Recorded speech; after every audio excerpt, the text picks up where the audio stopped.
All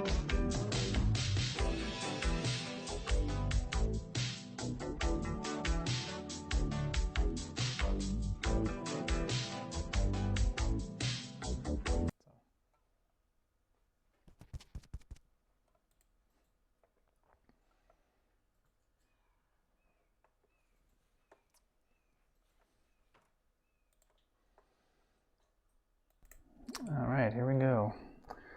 So I am going to be trying to recreate a screensaver today.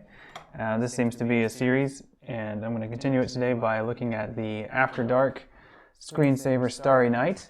If you happened to be one of the two people watching last night, I said I was going to do Meadows today, but I changed my mind because I like Starry Night. It's kind of a classic, and I think it works well. So I can see I have one viewer, so great. Hello, good morning.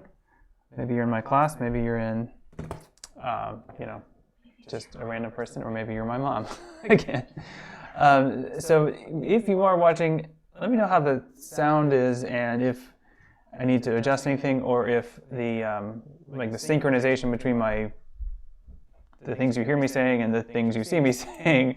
Let me know if that's going well. If it's not, then I can adjust those. I'm going to turn off the music for today because I did this stream last night with the music on, and then I archived it on YouTube like I usually do, and I got a copyright claim on the music, which is not a big deal, but might as well avoid it.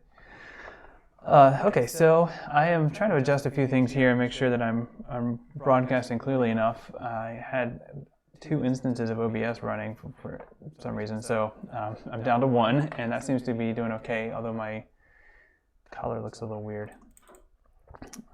Sometimes if I just open the settings, it adjusts automatically like it just did, so that looks better. Okay, so I'm going to stick with that. Hopefully the audio synchronization is okay. I realized later that after doing last night and then looking at it afterward, it was not okay actually. It was about a second off. So I think I've got it adjusted right now. It's just it's annoying that with OBS you have to recalibrate the synchronization offset every time. It seems like it's like different every time. So let me know how it is now if you are watching. I didn't have time to calibrate it before because I've been in sessions for the Electronic Literature Organization conference. Okay, so here's what we're doing today. I've got a screensaver running, and I've just put the screensaver in the top here just to say a few more words about it. Then I'll probably shut that down because it's using memory on my computer. This is the After Dark screensaver.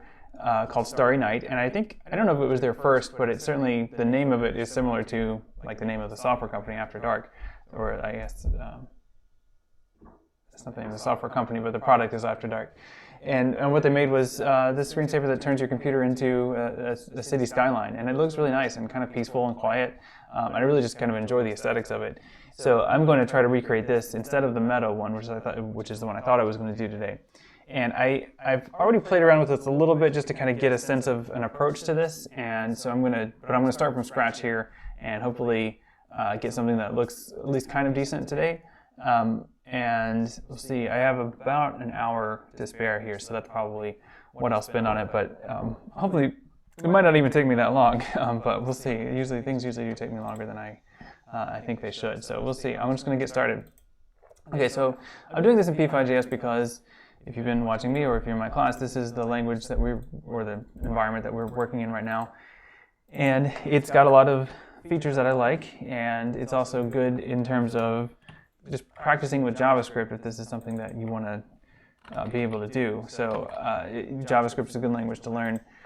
So this is just a basic setup right now. I've got a screen now. It's 800 by 600, just like the resolution of my Windows 98 emulator. So this is good, right? So this should be this is our screen. It's gone black, and now we need to put things on it. So for this method, I did play around a little bit, and I do like the constructor method for this. So I want to make a star constructor, and then make a star constructor that can draw stars, and then in my draw loop, iterate through that list of stars and draw them using an attached display function for each of those stars. That's the approach I took the other day, and I think there are this might be overkill, but I think it's going to make it possible for me to adjust a twinkling effect for these, which I think is important for the signature look of that star field in this screensaver. So I'm going to try this way. So just to kind of give it a little bit of structure, we're going to do not new star. We're going to say this is a function. So it's going to be this function star, which will be the star constructor, and this is going to return a new star object. But we'll just do a few things that are basic about it, like an x and y location, and these will be things that are just going to be picked, that are just going to go random. So this one, it'll pick this the first time it gets created, and then that's all, right? When the star gets created, it'll assign an x and y, and it'll just keep that. So it's not going to be moving. I don't think. I mean, it might, but for now, we're just going to assume that these stars are in one place. We'll be writing a loop so we can decide how many stars to make at once, and so we can make it, we'll probably do like 10 to begin with, and then by doing this as a constructor that I can pass to a loop, then we can make it hundreds of stars if we need to. Okay, so the other thing that I'm going to probably change about this, if you look at the original screensaver, as you can see above me, maybe you can see, but the stars are actually not white dots, they are multicolored dots. And I mean, it's an interesting choice. I mean, stars usually aren't quite that distinct in terms of their colors when you look up at the sky. But I'm going to go with what they got here and actually just pick a color. And I actually found, just in terms of dealing with colors that you want to vary within a range, I actually find that working with HSB color mode works a little bit more intuitively. So I want these colors to all be relatively similar in terms of their brightness and saturation, but I just want to change their hue. So that's what we're doing when we set the color mode to HSB. So HSB is, do I want 100? No, I just want HSB.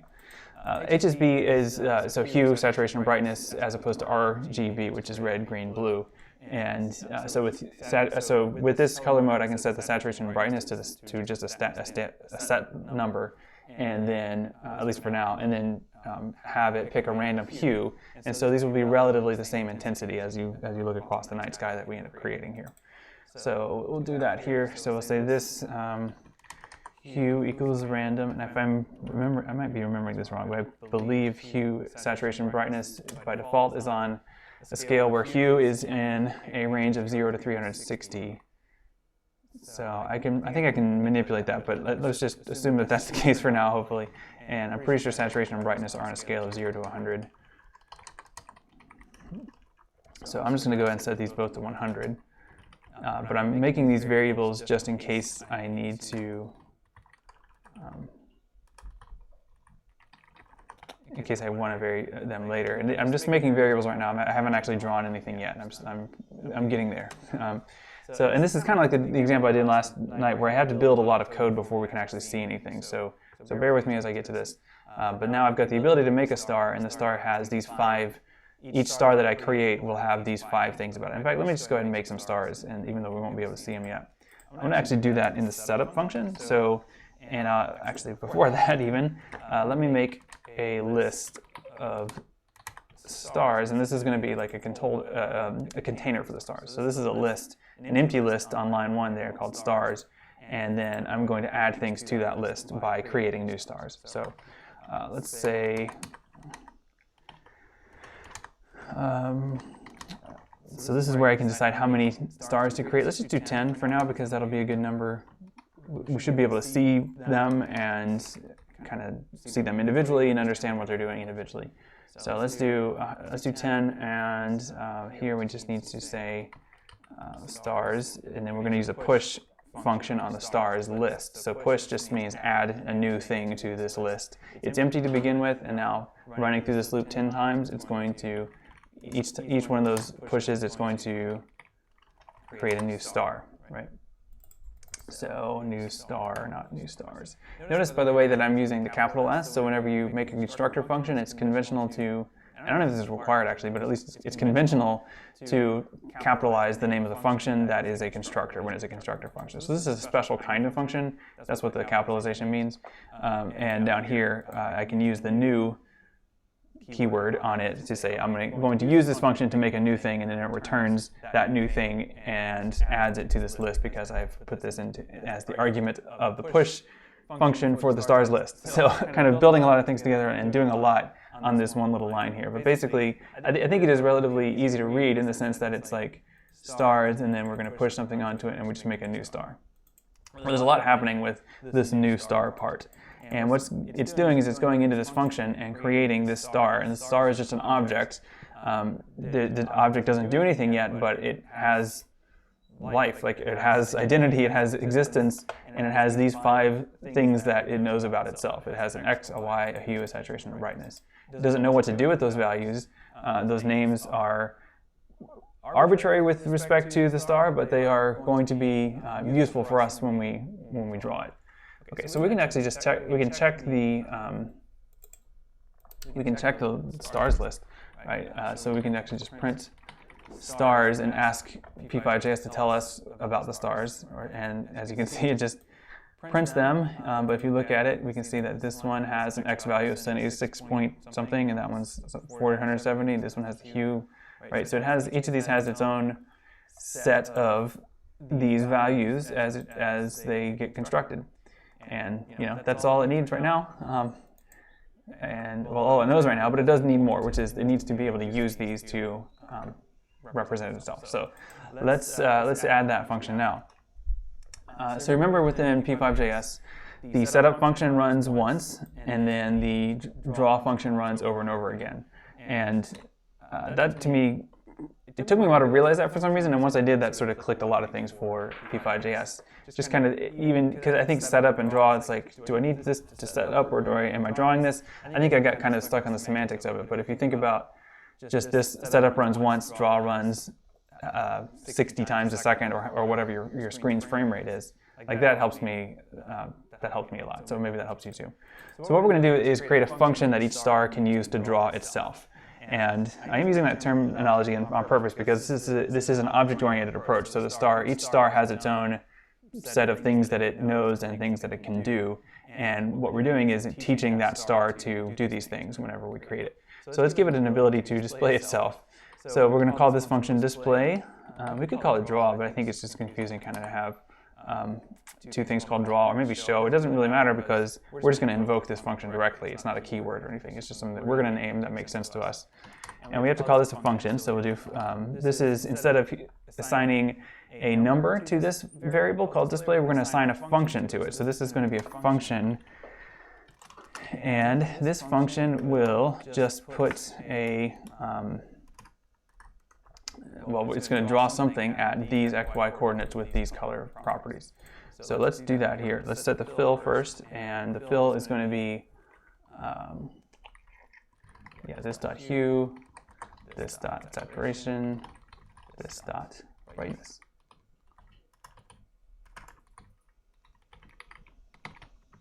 And I already know I don't want a border on these, so I'm going to just go ahead and set the stroke weight. I could just let me just set the stroke weight globally, or not globally technically, but just let me set it once and for all here in the setup, and I think this will prevent it from drawing any strokes. So stroke weight, you notice how it got, as I typed it, it became a bold, right? So that was where P5.js's code editor here was saying, oh yeah, I know what that is, and it turns that highlighted into the highlighted version to show me that yes, I did the right thing. So let me add stroke weight of 0 here. So this is just going to turn off the line or the border that it draws around any shapes, which is what I want. So this is hue, saturation, brightness is the fill, and this is going to be for this particular guy. And I need to do one more thing, which is put this somewhere. So I'm gonna make these rectangles because this is Windows 98, and these are little pixels, and really, like, at the full scale, you can literally just see pixel by pixel, like these stars are just 1 pixel each. So I'm going to probably make these a little bigger or do different things with the size, because that's how I'm going to adjust the brightness, probably, but I'm still not totally sure how to do that. The big difference is that P5.js and canvas that it creates and everything here, this is a vector context, not a bitmap context, and so it's going to look a little different ultimately just because of that, but I'm going to do my best to simulate the pixely look. And one way I'm going to do that is with just by asking it to draw tiny rectangles and see how that goes. So the rectangle function takes 4 parameters. It needs to know an X location and a Y location, and then a width and a height. And this is just a standard Cartesian coordinate plane, except that the thing that's not intuitive, I think, about P5.js or other canvas systems sometimes is that, so moving from left to right, goes up in that number system, and then going from top to bottom goes up. So your y value of 0 is up here, and then your y value of, in this case, 600 is down here. So that's something that took me a minute to get used to, but it's not too bad once you get that mental flip in there. So I'm going to set to this, the x and the y, and then I'm going to say, for now, I'm just going to say 2 and 2. So these will be 2 pixels by, you know what, actually, to make it easier to see, let's just make these 5 and 5. Although this is going to be one of the things that I end up, hopefully modulating as it goes to create that kind of slow twinkling effect. Okay, so I think this should be good enough to draw it, but we haven't actually used the display function yet. Let me just run this code here and just kind of make sure there are no errors. So I don't expect anything to happen here, and in fact, nothing did happen here. So that's fine, but the, oh, just notice you get 2 cursors because it's being picked up by the OBS capture of the actual screensaver. But okay, maybe I can move that. Let me move that over so that doesn't happen. Not that it's not super distracting or anything, but I just noticed it, so I guess it is. All right, so this is the display function. I need to actually call this display function, so I need to do that down here. And let me see if I can make my code a little bigger. How's that look? Yeah, that looks pretty good. So I'm going to actually draw this down here where it says in the draw function, right? Remember, the draw function moves runs a bunch of times. I'll just give myself a little room to work down here with some enters, some line breaks. And what I want to do now is loop through my stars list. Remember, I created that as an empty list here. I added 10 stars to it here. So I need to actually loop through it in the draw function every frame and actually draw these stars. So let's try this out. So let's do, I'll just keep using S as my iterator. Might as well. I don't think that's going to cause a problem. Hopefully not. Now, I could say less than 10, right? I could do this where it would do the same kind of loop that I used to construct it, the same number there. But you know, within code, you want to be lazy. Like you want to do things.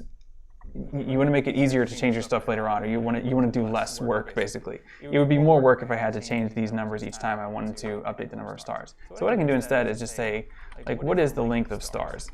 And this should give me the same iteration. Like, it should loop through the whole thing, right? So that should be this will be the length of stars. I don't need to know that twice. I just need to specify it here when I'm creating the list, but then later on I can just refer to it by using the .length function to say what is the actual length of this. And it will know that, and I don't need to tell it. So that should work. Now all I have to do is loop through the stars list. So whenever you loop like this, S is going to iterate, so this number is going to it'll be 0 at first, and then it'll be 1, then 2, then 3, and then 4, and so on. And then I can reference any individual star with its index position. So the first one would be index 0, the second one would be index 1, the third one would be index 2. And you can indicate those indices in the square brackets. So for example, if I wanted to just draw star 0, I would do it like that. If I wanted to do star 5, I would do it like that. But S is going to be iterating each time it runs, and so if I do stars square brackets S, then it's going to operate on whichever one it's on at the moment. And then all I need to do is call, hopefully all I need to do is to call the display function that I created for these stars. So stars.display, and then display is this thing here, so that hopefully will do the drawing of these stars. And let's find out. Hey, there they are. Okay, great. So that works. It's always nice when something works the first time. Although this isn't exactly the first time, because I did kind of do a practice run on this one before, but I did a different approach in that practice run. So I'm glad to see that this actually works. So we've got 10 stars there, and they're kind of big, but we knew that. I mean, that was on purpose. So let's just see, just to make sure that this method makes sense. Let's see what happens if we make 100 stars. And should be a lot more stars. Yeah, quite a bit more. Not really looking like a Starry Night sky yet. Let's do, this will be a lot, but let me do this just for an experiment. Let me make them smaller, first of all. So there they are. Remember, this is just my rectangle size, so my width and height in the rect function. Let me see if I make it, I don't know. I mean, if you look at the original Starry Night thing, it's probably like 1,000, but let me just do 500, see what happens. See how that looks? Yeah, that's pretty good. There's still probably not as many, but let's do it like this. Let's make them 1 pixel size. Yeah, and I don't know if you can even see this on the stream because they're pretty small now. Yeah, I think some of them are probably coming through more than others just because they're lighter. Looking at my stream, and there's some lag on the stream, but I can kind of see them. Okay, so let's try then, instead of 500, let's just make 1,000. And see. Okay, that's getting there, but that's still, I don't think, quite as many. It's still not quite as densely packed as the original Screensaver. So that's interesting. And you can actually, I mean, these are distributed randomly, but you can kind of see some patterns. And I don't know if this is just the human tendency to see patterns, but this looks like sort of a thing going on here. This looks like a constellation. This looks like something else. You know, so it's interesting, right? I mean, you can kind of it starts to look like a night sky pretty easily, even just using the random function. Let me just try, I don't know what the heck's going to happen here. Let's try 3,000. I mean, I do know what's going to happen. And yeah, that is actually about the right density for the Screensaver. So that's a lot. I mean, 3,000, it's a lot for you and me. It's not a lot for a computer, but it is a lot for a computer to do that, you know, over and over and over again. There's a hawk in the cedar tree, I think. I think it's eating something. There's a hawk in the cedar tree. I think it's just over the fence. We didn't get the bunny from the shed. It just flew from the shed area, so hopefully it didn't get that little bunny that lives over there. Although it probably did. Okay, well, I'd say hopefully it doesn't leave like piles of bunny around the yard again. Circle of life. Okay, so let's see. So we've got stars and they're looking pretty good, but they're not twinkling yet, and that's a big feature of this Screensaver. And we haven't even looked at the buildings yet, but they're going to need to have a similar kind of twinkling thing because the lights of those buildings turn on and off.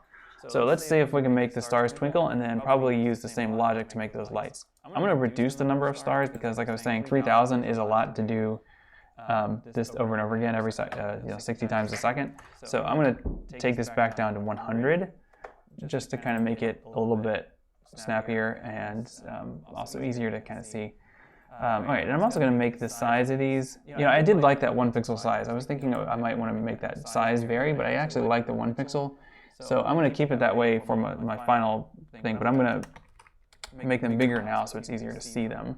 And while I'm working on them. So these are back to size 4 pixels, 4 pixels by 4 pixels. And this is pretty good. But what I want to do is I want to think of a way to have them be on for a little while and then off for a little while. And that's going to be a little challenging because the timing in this is running on the draw function, which, like I said, is 60 times a second. So if I have it change its on-off every 60 seconds, it's just going to kind of vibrate. It's not going to look good. So I'm not. This is the part I haven't done yet. So this will be me kind of figuring it out and doing it live as we do here. So let's see. I'm going to come up with. Okay, so I just want these to be either on or off. I think if I wanted to get really fancy, I could have these sort of fade in and out. But I think on and off is going to be pretty good, and that's actually more faithful to the original. So let's just try that. So we're going to have just an on-off value. So like I'm just going to make a new variable for each of these stars that says, am I actually going to display this or not?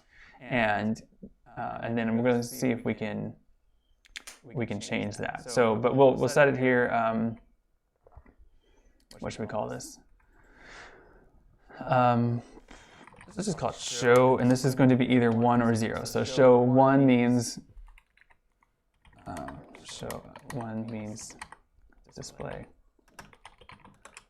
Adding a note here to myself. Okay, so 1 means the star is visible, 0 means it's invisible. So this will be on and off. You know, another way to do this is we could actually destroy these every now and then. In that stars list, like we can move them on and off of the list. That might be less processing intensive. Like that might actually that might be easier on the computer. But I'm going to try this approach, and if it doesn't slow down too much, then or cause other problems, then I think this will be fine. but we'll find out soon. So this is going to show, and it's always going to be 1. So now we need to find a way to change this. And I think what we're going to need is another value, and it's going to be called this.interval. And this is going to be something I can probably set to be random. Actually, I'll just go ahead and set it to be random. So I'll set it to be a random number between 0 and 100. Although probably more. Let's do random 0 and 1,000. And this is going to be picking a number, and this is going to be the interval that it blinks at. So these will be, what we want to do is we want to make these different, because if they all have the same blinking interval, they would be just like all on, and then off, and then all on, and then off. And that might be interesting, but that's not really what I'm trying to do. So, you got it? Okay. There's a loud thump and some yelling, so I think somebody may have run into a wall or something in my house, but hopefully they're okay. It happens around here. People just sort of go running around. So this is, so I was saying that only the interval function be random. Now I need to actually make it use the interval function to decide whether or not to change the show value. So let's make them all, let's start them off at 0, and then as the display function runs, remember that's hooked to the draw function, so that's running 60 times a second. What this is going to do then is, let's take the interval up, right? So let's do, let's only display if this show equals 1. So this is that logic that I wanted there. If this show equals 1, then we actually display it, right?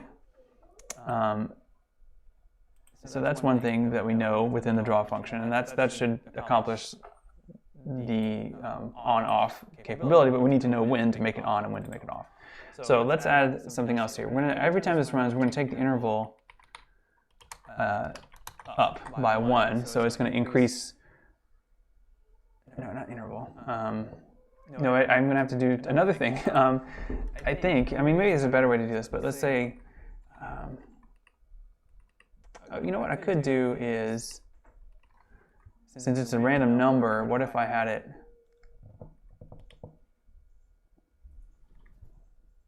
I'm thinking here, so what if instead of creating, at first I was thinking I need to make another interval that just sort of counts between intervals, like make another variable that just like is 0 at first, and then it goes 1, 2, 3, 4, 5, and then by the time when it hits the dot interval value, then it resets the display.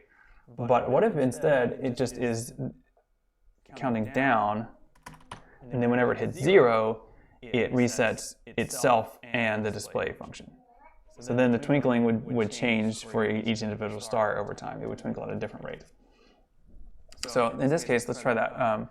So this interval, let's say if this dot interval, let's say is less than 0, because it's going to go down, then we flip whatever display is. So this dot, or show, because remember show is going to actually show it. So we flip it from whatever it is currently to whatever it's going to be next. Right, so it's this dot show, and then the opposite is this. So this dot show now equals the opposite of this dot show. I put the negative, the minus sign in front of that. So that should accomplish that. Now let's see if,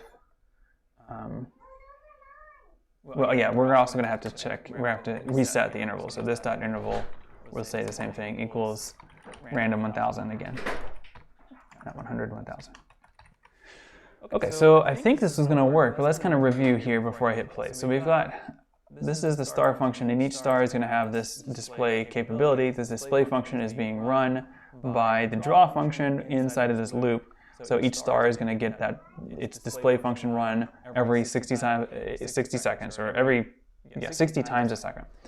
By the way, I guess I should mention, I could have just slowed the frame rate way down on this, and then that would give me the ability to do more gradual things, but I want to keep the frame rate high so I can do things later like add the comet, which zips by, and I will need a full frame rate to do that. And I think it'd just be simpler not to have multiple frame rates. I don't even know if that's possible. I think you could sort of create one, but I think this will actually accomplish the same thing anyway. Okay, so this is, by default, they're not going to be shown, but when they're interval, they're going to each have an interval that they start with, and that interval will count down through the draw function. When that interval hits 0, it's going to flip the show function on if it's off, or off if it's on, and then reset the interval for the next time that it blinks. Okay, so I think this bit probably could be refactored, but I'm going to see how. I think it works. I think it'll work. Let's see.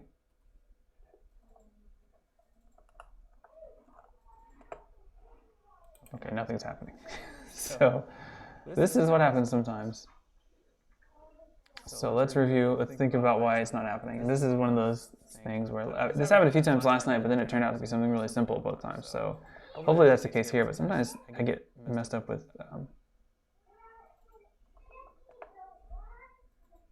Variable scoping, but I think this should work in terms of the scoping. So the reason these couldn't be appearing, it might be that this is never actually ending up true. So it's never actually evaluating to true. I think that's probably the case, and we can try to figure out why something down here is preventing that. But first of all, let's test that theory by switching show back to 1, seeing if this evaluation is working. Okay, it is good. Oh, interesting. They're turning off, but they're not turning back on. So that's interesting. That's good. At least I don't think they're turning back on. I kind of have to watch a specific star and see if it'll come back on. They do. Okay, they are coming back on. So that's interesting. So why didn't it work if I started off with 1? I mean with 0.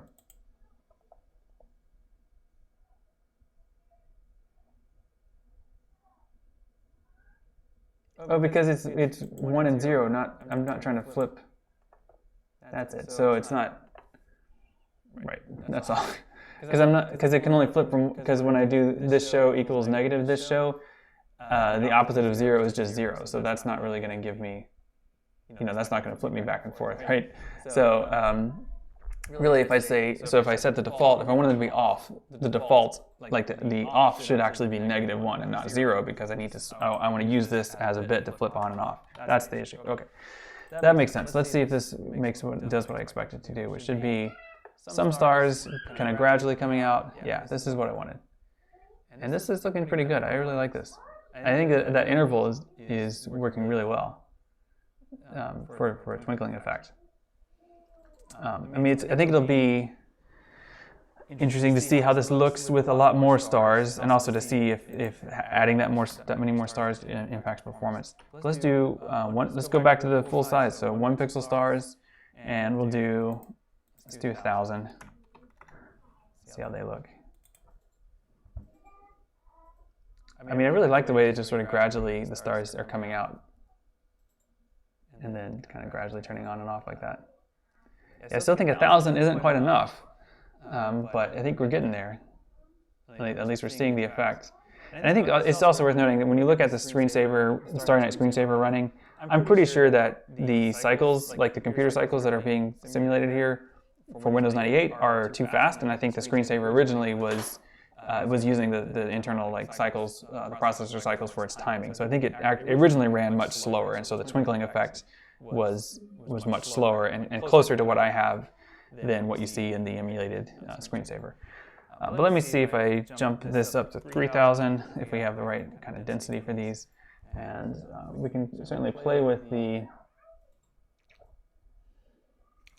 interval if they look like they're blinking too fast. But yeah, I'm feeling pretty good. So we've got a night sky twinkling. It looks all right. I'm quite pleased with that, actually. So I'm not too worried. Okay, so now I think we can tackle buildings, and that should be something we can use some of the same ideas from. So I'm going to go ahead and just kind of start that out. So we'll say, and actually I'm going to stop it because I'm worried about it taking a lot of processing and then not being able to broadcast very well because of that. So I'm going to take off the, I'm going to take this off. So buildings are going to be, and actually maybe I'll just turn off, I'll just reduce the number of stars a lot because I'm going to need to keep them running just to kind of confirm that they still work while I try out some stuff with buildings. But we'll bring it back if we need to.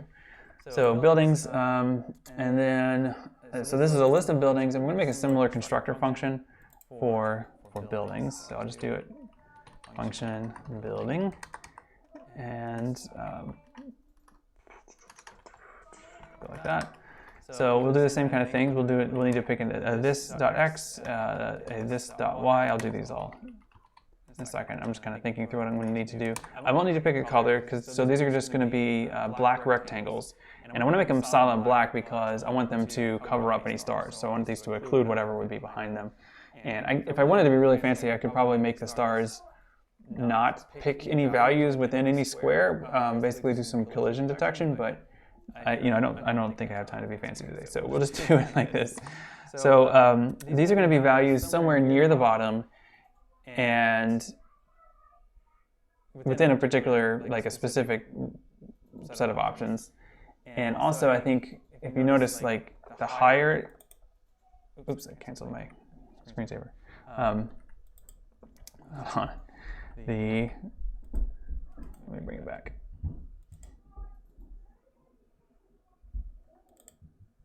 There we go. I think it's the case that some, like the taller buildings are narrower. I mean, that's how buildings tend to be. Like there's almost a couple of different styles of building, and then they end up sort of in front of each other, and that's fine. It's kind of like the star thing. Like if I make the putative background of the building a black rectangle, that should have the same effect. Also, if you notice that within the buildings, you have kind of either vertical lines of windows or you have horizontal lines of windows. And that's pretty interesting, and that'll be something to play with as well. So, okay, I wonder if it's meant to be like buildings facing different ways or just kind of different designs for buildings. I'm not sure. Okay, so it could be like we may end up wanting to do something where there are like two different building functions, like there's a tall building and a short building, or like a skyscraper, and like another kind of building. But for now, let's just make a building. Let's just sort of figure this out. Sorry, let me rename my sketch here so I actually remember what this is. I'm going to call this Starry Night V1 because I imagine that I will end up making another one at some point. So let's choose an X that is somewhere near the bottom but not quite. So we want to have a specific range for, sorry, we'll pick a Y, but we'll pick an X that's random, and then we'll pick a Y that's between a particular range. So we'll do an X equals random width. It doesn't matter, right? If they're hanging off the edges, that's fine, right? Because the idea is that we're just looking at a slice of a city skyscape. What do you call it? No, like the sky. Skyline, yeah, thank you. So it also helps to spell the word width correctly, so let me do that. And you notice the highlighter, this index highlighter kind of alerted me that something was wrong because width as an environment variable should be pink, and it wasn't. So the Y is going to be the one that we want to actually change. So this is going to be, we have it pick a random position, but we want to have it pick a random position between two positions. So we know that the overall height is 600. So we could have it pick a number between, let's say, 400 and 500. That would probably give us the right window there. But let's be a little bit, we can be a little bit fancy here. What we'll do is we'll take the height, the low range is going to be height divided by 3, and then the high end is going to be, so that would actually be, no, I'm just going to hard code numbers because I don't want to get these fractions wrong. Let's just do, so we'll not do it. We'll do it fancy later. So we'll just do, let's see. Yeah, they're more or less in the lower third there. Man, I keep doing that. So let's say we've got to be at least 400, but no more than 550. So that'll give us some variation, but hopefully not too much. And yeah, that should work. Okay, so let's set up we'll do more to this, but let's set up a display function like we did with the stars, and this should let us kind of test out the distribution of these and make sure that there's nothing weird going on with those. So this display is going to be a function, and I'm going to do a couple of things. First of all, I want to actually reset the stroke so that we can actually see these pretty clearly. So I'll say stroke weight equals well, no, not equals. Let's do straight weight 2, and then set a color for this. This will look really ugly, but this is how we test things, not that, but like that. And we'll do a fill of purple, and then that should let us see these pretty well, hopefully. And again, we'll change this, but actually let me just make it black so this isn't ridiculously ugly. This will just be slightly ugly. And so now we're going to actually display it, and these will be rectangles like we did before. So let's do rect. So we have, this dot x, this dot y, and let's do, we're gonna have to pick a width, aren't we? So let's actually pick the width up here. So this, we'll call it W so it doesn't confuse us with the actual width keyword, and we'll say this needs to be a number between 50 and 120. And these are the things that we might find ourselves adjusting when we see how it looks. But we'll say now it's going to be this W is going to be the width, and the height. Really, we just want to make this go all the way to the bottom of the edge. So the bottom edge of this. So what if we did just so it's going to be, we know the values, like we know where this needs to be. So it's going to be height.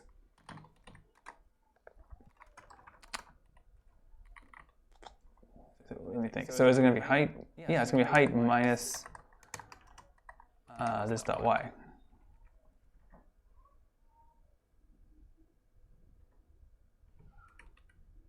But the absolute value of that, right? So I had to think for a second. So it's going to be that, but the opposite of that. So it'll be the positive of that negative. But we'll just do absolute value, and hopefully that works. I think that's right. Let's see what happens.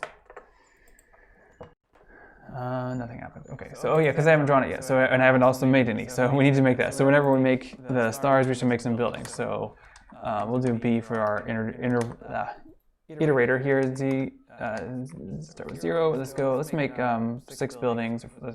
6 buildings. And I called my buildings list just buildings. So we'll just do buildings, push, and then new building. Just like we did with the stars, and that should be interesting. So let's see how that looks. No, it should be interesting, but I haven't completed this yet, and also I have a syntax error. What did I do? What's the problem? S is not right. Okay, because I was reading my own code instead of thinking about what I was doing.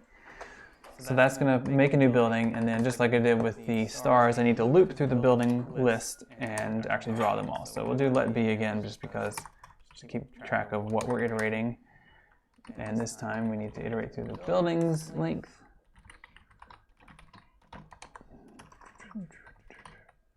So B++ to iterate through that. And this is just a standard iterator, a loop thing. So then let's iterate through that through the buildings loop.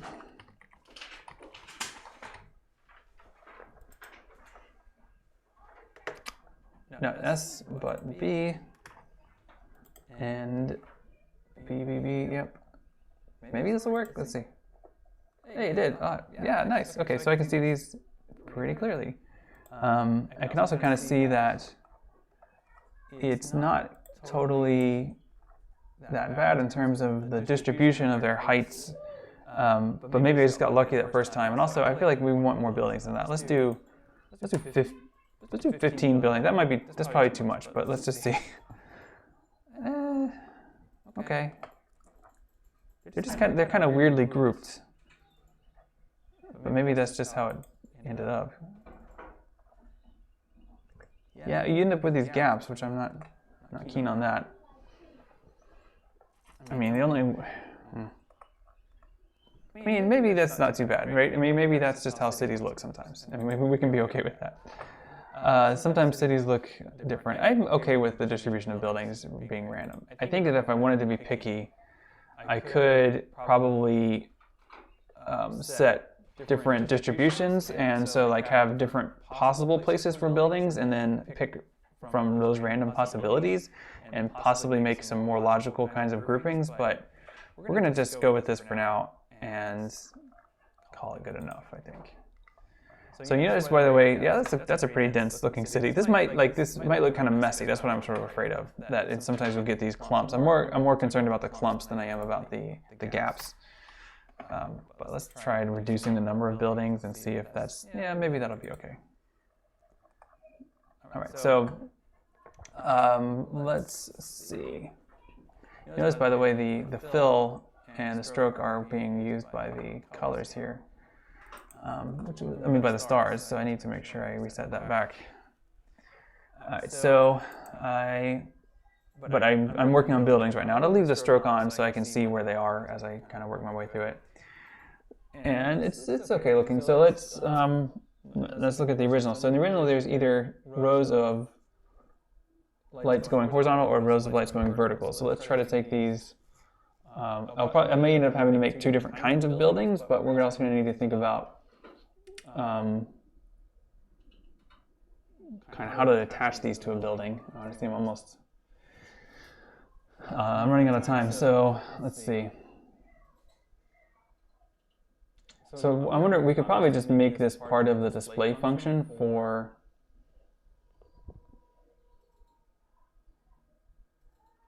the building instead of, I was thinking we might want to make like a light constructor, but I think we're going to end up with just so many objects to keep track of that it'll start slowing things down. So let's see if we can just do this as a part of the display function for this. So we built a rectangle, so that's good. So now we need to make some lights. And these are spread out at pretty consistent intervals.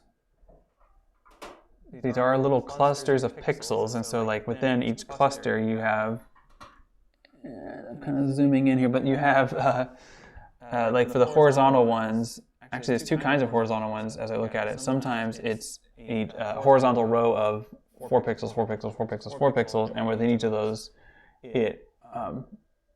those 4 pixels are like one or all of them could be on or off, and so they're kind of twinkling that effect that way. Or you've got where it's just like pixel space, pixel space, pixel, so you've got two styles of horizontal lights actually. And then you've got different spacing for those. So some interesting things, and actually another kind where there's like 2 pixels, 2 pixels, 2 pixels, 2 pixels. So that's interesting. So we got different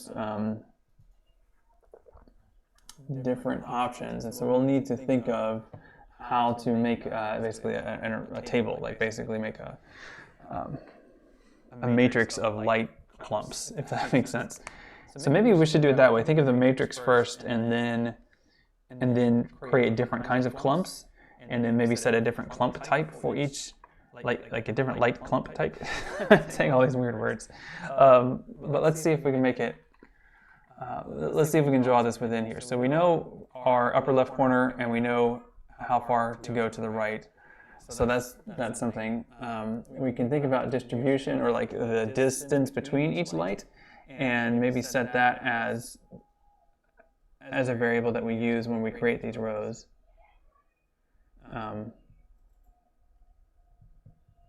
Okay, so I'm kind of thinking through it a bit, but I think we can do this. So we'll say, thinking about lights, we'll set, let's say, distance between lights, and we'll set this as an actual variable within here, within this building. So we'll say building, we'll just say light D, and we'll set that to let's say 5, or let's do 10, and then that's a pixel number, like that's a distance.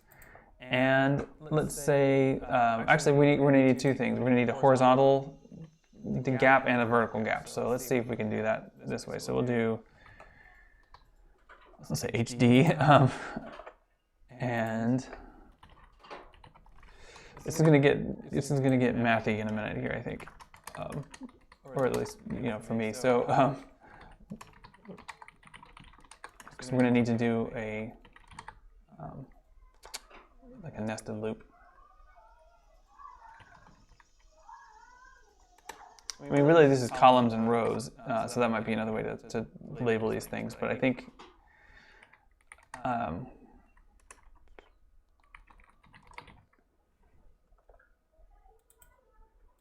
I'm gonna make these really explicit names so it's easier to see. So I'm gonna say horizontal and vertical, and I'll set both of these. These will be things that I could change later or even pick randomly, but that's that'll be okay. All right, so now we're gonna do a special kind of for loop, and we'll deal with twinkling later. Let's just deal with turning some lights on, and then we'll see if we can make these twinkle after we've figured out how to draw them in specific places. Okay, so we're going to do a for loop, and the way the for loop works is we're going to end up doing 2 for loops here, I think. But we'll start off with one, see if it makes sense, and then we'll do another one. So the way a for loop works is you set your start. It takes 3 things. Each of those 3 things is separated by a semicolon. The first thing is the starting value that you're going to iterate. So the first time this loop runs, h is going to be 0. And that's the standard, that's a good starting point. The second is going to be the condition that has to be true for the loop to keep running. So this is going to be like it should be a check. So it should be, usually it's like h less than a particular value. So we're going to say that here, h less than, not greater than, h less than a particular value. And then the final thing, let's say 100. It's not what I'm going to use, but let's say 100.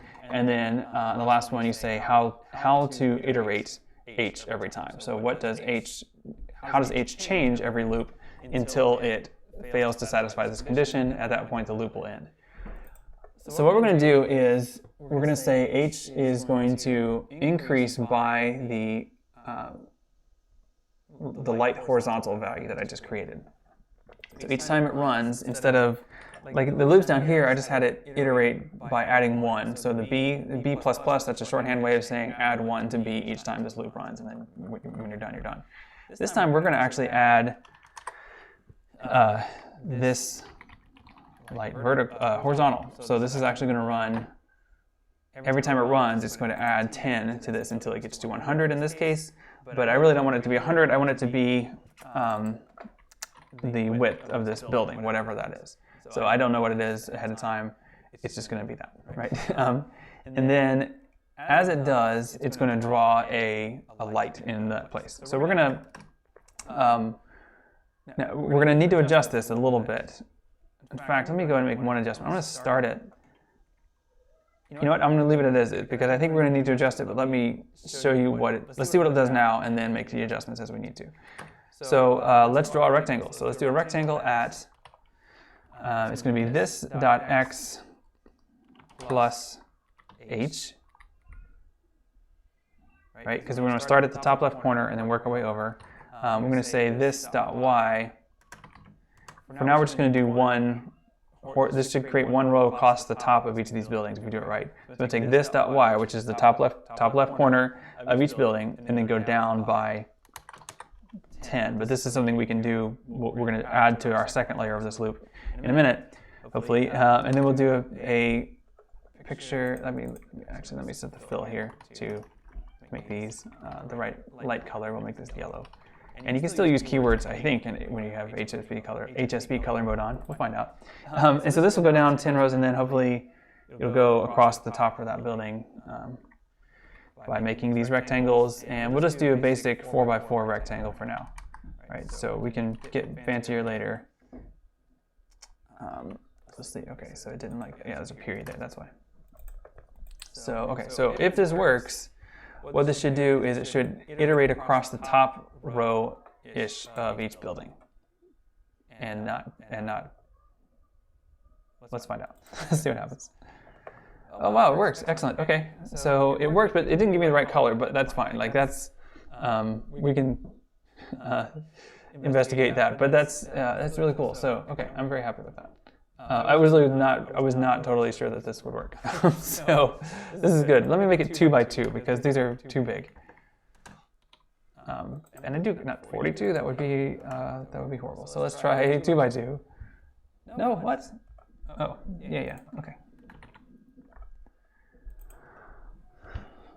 Okay, there we go. So looking pretty good, right? I'm not sure what happened to the color, but maybe it's the stroke is too much still. So let me turn the stroke off.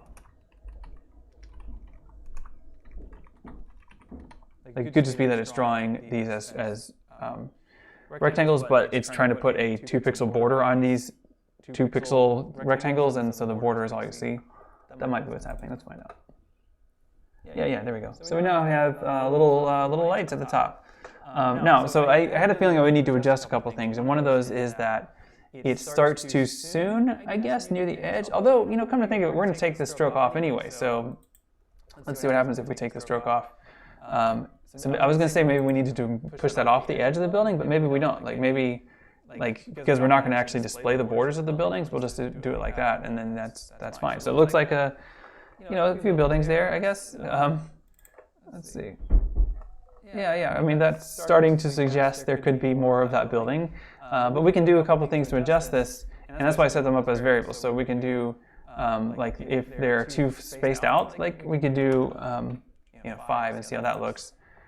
And yeah, so that's looking pretty good, but I think having options will be helpful because we can randomize those and make the buildings look different. And it actually makes an interesting effect when you look at it in the original screensaver. It looks like some buildings are facing different ways, and it kind of implies a sense of depth, which I think is pretty nice. So let's go through it and add a bit more. I see I'm over an hour, but I'm getting pretty excited about this, so I'm going to keep going, and I hope that's all right. I mean, I have one viewer, so thank you whoever you are, but I'll archive this later. I think this is going really well, so at least I'm happy with it. And I don't know if anyone is, but I don't know. I probably won't get to the comment today, but I think I'm going to get something pretty close to the Starry Night screensaver here very soon. Okay, so remember how we have this horizontal loop, right? So this goes once. What we want to do is actually run this loop a number of times. We want to run this horizontal row thing however many times we need to get to until we get to the bottom. So let's run that this way. So let's do for, and we'll do a v this time as our iterator. Let v equals 0, and then v is less than this dot. Did I set a height on this? I didn't, but I could. Let me actually go ahead and do that up here so that I can use it, because we need this twice, so it's good to, that's when you need a variable. When you're going to use something more than once, you want to make it a variable instead of having to calculate it both times.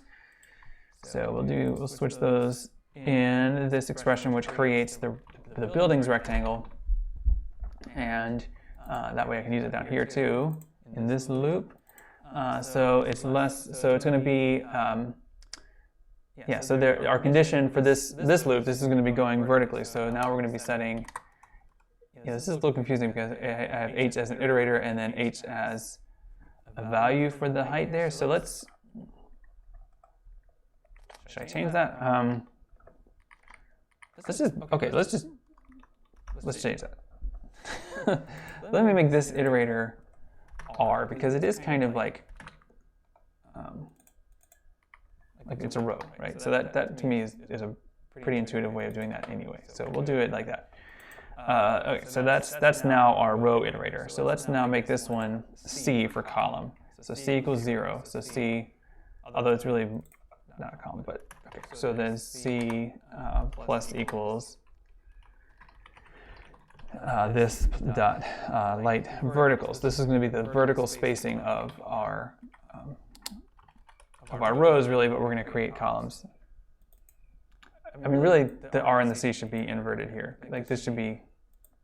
I mean, this is not. It doesn't matter because it should, if it works anyway, it should just work. But I think the names here are actually flipped from what I would normally intuitively call these. And let me just make my. Let me put my comment over here so I can show you that this is the light function. Okay, so what this should do now is this should run the row. This is the row loop, right? So this row loop should now run as many times as it needs to until it gets to the bottom. And it's going to spread these out based on whatever the light vertical value is, because that's what it increases C by each loop when it runs each loop. So anyway, let's see how this goes. And okay, it didn't work, but that's all right. Let's see what happens. So light vertical should be 10. And this, let me see, C is 0. C is less than the height. No, wait, that's right, because I don't have, did I end up with this .h? Yeah, I did, okay. I've got my semicolon, but that shouldn't matter. Okay, so it looks like it actually made, did it make 2 rows?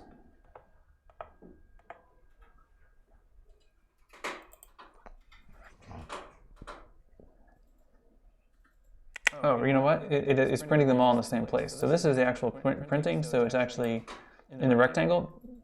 It shouldn't be this .y plus 10 because that's going to be the same place every time. So this probably ran enough times. The issue is that it put all the rows in the same place because I forgot to change this here. 10 was what I did just to demonstrate it, but now we want to make this set to C, which again, that should probably be R, but just to be consistent with how I have it, that will probably work. There we go. Nice. I like it. That looks great. I'm so happy with this. Okay, so my stars disappeared. I don't know why, but I've got buildings, and that's really cool. So let me do a couple of tweaks here and see if we can make them look more interesting. We can make different kinds of windows where instead of it being like 2 by 2 each time, we can have it pick a number and then make those different. That might be fun. So let's try that. And then let's also try different. We can also have it pick different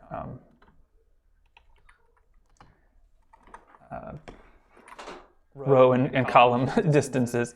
So let's say window H, and we'll say, just say this is, make sure it's an interval because that is easier. And we'll say pick a random number between 1 and 3. 3. Or 4. And we'll say, so that's height. Let's say window height, so we're not confused with H being whether H is horizontal or H is height. And then we'll do window width equals and random, same thing, 1 to 4. And I guess we should try to figure out how to get the twinkling lights, but just drawing lights at all, I think, is a victory. And probably enough for today because I've already gone over an hour. So that's going to be, I haven't actually implemented those yet, but that's, I just need to put them down here where I've been doing 2 by 2. So let's do window width there. Window height here. Hit play. Yeah, there we go. Okay, so we have some different looking buildings. Kind of a weird cutout look on that one, but kind of nice actually. Okay, so we've got different ways, different building looks already, but let's do another thing to change the, I wish I could make this sketch in full view. Maybe I could stretch the window down. Maybe that works better. Yeah, so let's make the distribution vary as well. So right now it's 5, and that's pretty good. 10 is pretty good. We don't want that too tight, or else it'll just be a solid yellow brick. So let's make sure that the horizontal spacing is at least 5. Again, let's pick a random integer because I like integers. Int random, somewhere between 5 and 10. And then likewise, the vertical should also be just somewhere between 5 and 10. But a different number so that we get some variation. Let's see how that looks. Yeah, okay. It's, some differences, right? It's not totally faithful, like in terms of the building types. Like in the building, in the screensaver, it seems like there were essentially 2 or 3 different types of window patterns, and right now I've got many more, just because it's random. But I do like this. I think this looks pretty good. I think this one's not as good. I think when they're kind of densely packed like that, that doesn't work as well for me, or too far packed. So I think these are numbers that I might tweak. Like for this one, I think it would look better if there's a relationship basically between the window size and their distance from each other, right? So this one, I think this would look better tightly packed. This one would look better farther apart. So that's something, I don't know, but I'm feeling pretty okay about this. So yeah, let's see what happened. What happened to the stars? The stars stopped twinkling. So where did they go? And then I think that'll be good for today. It could just be stroke weight, right? And fill, because I was doing things here, and so it keeps the fill for whatever. So let me see if, whenever it tries to draw something, it should remember the most recent fill. So it should be drawing those here. Okay, so let me see if there's something about let me turn off the buildings for a minute and see if that brings the stars back, because that would be helpful. Okay, so it didn't. So what happened to my stars? But that's good to know then. That means I haven't. done something terrible. So let's see. Let's see what happened to the stars. Okay, so they're running their display function. The background is black. That worked. The stars are being created, I think. Let's just make sure we can ask. And how many stars? I'm making 10 stars right now. So maybe I just not. No, I should see at least one. I don't see any, so that means something's wrong. So let's have it print the stars. And okay, it is making stars, so that's good. Let's see why they're not displaying. So the star display function.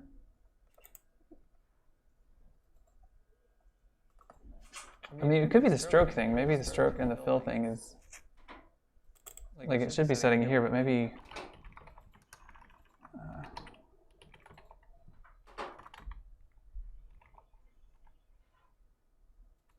I mean, stroke. I'm not really doing anything with stroke here, so I don't know why it would have been made something different.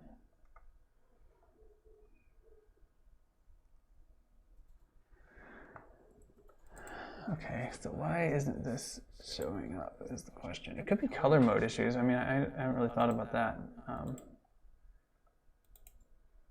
mean, I assumed that setting the color mode, like using a keyword like this, would do something okay with the color mode. So maybe. I mean, it is. Yeah, right. So it is possible that it's just making these stars black because it's expressing an RGB color but I'm feeding it HSV kinds of numbers, and so I mean, you should still be able to see something. It's just they would look weird. Or did I just? Oh, I do see them. Okay, they are popping up. They're just very slow. Okay, nice. They're just very small. I forgot they were these. I had the stars back to 1 pixel size. I should have realized that, and that would have been a good way to test this. Would be just to say, okay, let's make the stars bigger and see if they're actually coming out or not. So let's make these bigger again, and because they're on this a random interval, and you never know, right? So there they are. Okay, so they come out gradually. That's what, and then they come out very small when they're set to be 1 pixel by 1 pixel. But they're coming out now, and that's what I intended. Nice. Okay. So let's set this back to 1. We're almost done here. Set this back to 1, and then let's make a bunch more stars. Let's do. Let's go back. Let's just see if this will work. Let's go back to 3,000 stars, and see how this looks. And there we go. I don't know how that's doing in terms of processor stuff, but I think it's a pretty okay representation of the Starry Night screensaver. So I did go over an hour, but I was excited about this and I wanted to finish it. So I didn't do, the 2 things I didn't implement yet are twinkling lights on the buildings. I think I could probably do something similar. Actually, probably what I would do is just add a function in that loop that generates the lights. Just have it like every now and then, like pick a random failure. Like so, every now and then it picks a number that means that it doesn't actually display that particular pixel or light. But this is pretty good, and it looks good. The other thing I obviously didn't do is the comet. Like every now and then you get a comet zooming by. Which there is a comet actually in the night sky right now, I think, if you know where to look for it in the mornings, but I don't know where to look for it, and I don't have a telescope, so I will just look at other people's pictures of it, I guess. Okay, so there it is, Starry Night by After Dark, implemented in P5.js, more or less, just a few features left to add, but I think I did pretty well for an hour's work.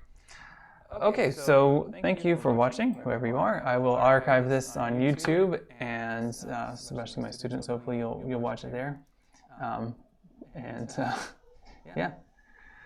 I'll be back again. I probably won't do another one this week, although I might. I might do, for my class, I might just do a pre-recorded video because the electronic literature conference is going on, and I already had to miss a session or 2 to do this, and but there's a lot more going on this afternoon and then tomorrow morning, so I probably will just pre-record a video, maybe 2, about how to do things with time in P5.js because their final project is a clock. So you need to know how time works in P5.js in order to make a clock with it. So anyway, hope that's helpful. But I will be back with these streams. By the way, this is fun. I might just keep doing these streams anyway. These screensavers, because there's a whole bunch of them. Okay. Well, whoever you are, have a good day. Bye.